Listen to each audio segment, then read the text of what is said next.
The Upyr.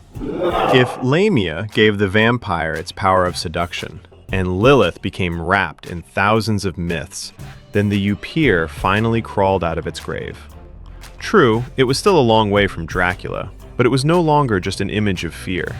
It had become a physical body, one that might actually sink its teeth into you. So how did it do that?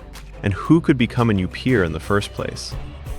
In Slavic folklore, the candidates were sorcerers, suicides, criminals, unbaptized children, and those who died an unnatural death. In other words, people who had strayed from the accepted social order and Christian norms during their lives. It was believed that even the earth itself could not accept such individuals. If a person had broken the natural order in life, then the grave would not set things right. That is why the Upyr did not simply rise from the dead. It returned to continue what it had started. People blamed it for disease, livestock deaths, failed harvests, nighttime attacks, the suffocation of sleepers, and even blood drinking. Whenever something went wrong in a village, the culprit was often found quickly, usually in the cemetery. This is why suspicious corpses were exhumed.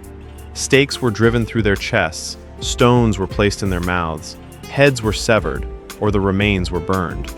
It looked less like a battle against a demon, and more like an attempt to keep the dead where they belonged.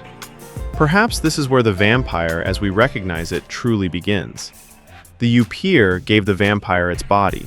Its face, however, would come later, during the great European vampire panics of the 18th century. And that is where our story continues.